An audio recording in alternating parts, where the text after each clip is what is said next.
Welcome to our channel. Today we're diving into the world of chess with some top strategies and tactics to help you win your next game. Chess is a game of strategy, planning, and outmaneuvering your opponent.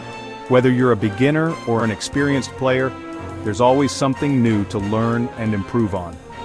In this video we'll be covering 5 essential principles that will elevate your chess game. We'll break down each concept into easy-to-understand steps, providing examples and insights along the way. Are you ready to become a chess master? Let's get started. Alright guys, let's talk about the center of the board. This is where the real action happens in chess, kinda like the middle of the boxing ring. You want to dominate this space? Why is the center so important? Well, pieces on the sides of the board only control a few squares. But put a knight in the center, boom! It's controlling 8 squares. That's a huge difference in power and influence. Think of it like this. Controlling the center gives your pieces more options to move and attack. It's like having a wider field of vision compared to your opponent. You can control the flow of the game and dictate the pace. Now you don't necessarily need to park all your pieces in the center, that's just asking for trouble. You want to control it with your pieces from a distance, putting pressure on your opponent's central pawns. Remember those early pawn moves you learn, like e4 or d4? Those are all about fighting for the center right from the start. It's the first battle in the game. Sometimes you can even sacrifice a pawn to gain control of the center. Sounds crazy, right? But if it gives you a strong position and more active pieces, it can be totally worth it. One last thing, controlling the center isn't just about the opening. You gotta maintain that control throughout the entire game. Keep your opponent's pieces on the back foot, and always be looking for ways to improve your position. So remember guys, the center is key. Control it, dominate it, and you'll be well on your way to winning more chess games. Now let's move on to our next chapter, developing your pieces. Okay, so you're fighting for the center, but what about your other pieces? They're feeling a little left out, aren't they? That's where development comes in.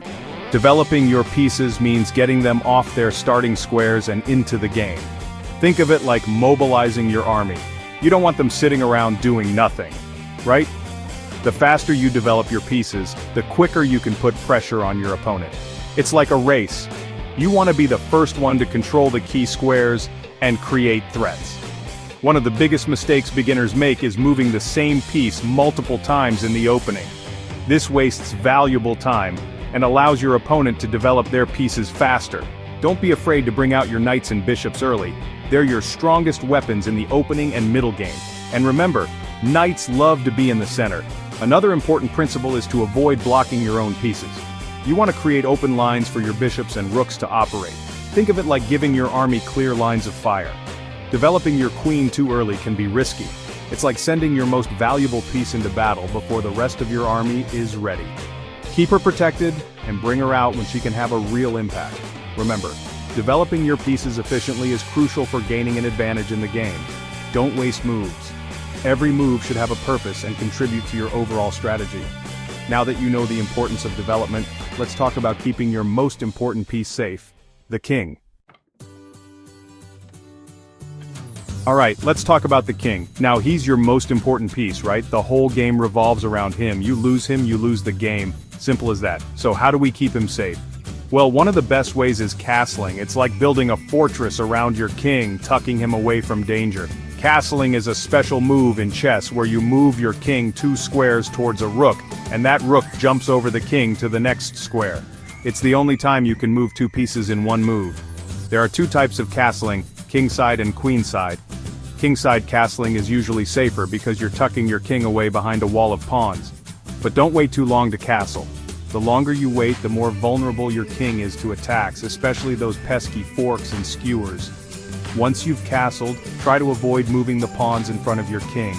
They're like his bodyguards, and you don't want to leave him exposed. Another important tip for king safety is to watch out for pins and skewers. These are tactical threats that can target your king if you're not careful. Remember, a safe king is a happy king, and a happy king means you're one step closer to winning the game. Now that we've got our king all tucked away, let's talk about building a strong pawn structure. So, we've talked about controlling the center, developing your pieces, and keeping your king safe. Now let's talk about pawn structure. It's like the foundation of your chess game. Pawns might seem like weak little guys, but they're actually super important. A strong pawn structure can give you a big advantage in the game. It's like having a solid wall protecting your pieces. One important thing to remember about pawns is that they can't move backwards. So, every pawn move you make is a permanent decision. Think carefully before you push those pawns. Ideally, you want your pawns to be connected, supporting each other. A chain of pawns is much stronger than a bunch of isolated pawns. Think of it like a line of soldiers protecting each other, but sometimes you have to break your pawn structure to create open files for your rooks or diagonals for your bishops. It's a trade-off, but sometimes it's worth it to sacrifice a pawn for a better position. Watch out for doubled pawns. Those are two pawns of the same color on the same file. They can be a bit of a weakness because they can't protect each other as easily. Another thing to avoid is creating isolated pawns. These are pawns that don't have any friendly pawns on adjacent files. They're easy targets for your opponent's pieces. Remember, a strong pawn structure is like a solid foundation for your chess game. It gives your pieces more support and makes it harder for your opponent to break through. Now that you understand the importance of pawn structure, let's move on to the final chapter: planning and anticipation. Alright, we've covered a lot of ground today. We've talked about controlling the center, developing your pieces, keeping your king safe, and building a strong pawn structure. But there's one more crucial element to master planning and anticipation. Chess is not just about moving pieces randomly. You have to think ahead, plan your moves, and try to anticipate your opponent's plans. It's like a game of mental chess. Before you make a move, ask yourself these questions. What's my opponent's plan? How can I stop it? What's my plan? What's the best move for me in this position? Don't just focus on your own pieces. Pay attention to your opponent's moves too. What are they trying to achieve? Can you spot any weaknesses in their position? One way to improve your planning is to calculate different variations. This means thinking a few moves ahead for both sides and trying to figure out the best possible outcome. Another important aspect of planning is to have a goal in mind. What are you trying to achieve in this game? Are you attacking your opponent's king? Are you trying to win material? Remember, your opponent is thinking too. They're trying to anticipate your moves and come up with a plan to stop you. It's a battle of wits. The more you play chess, the better you'll become at planning and anticipation. It's like any skill, the more you practice, the better you'll get. So, keep practicing, keep learning, and most importantly, have fun. Thanks for watching.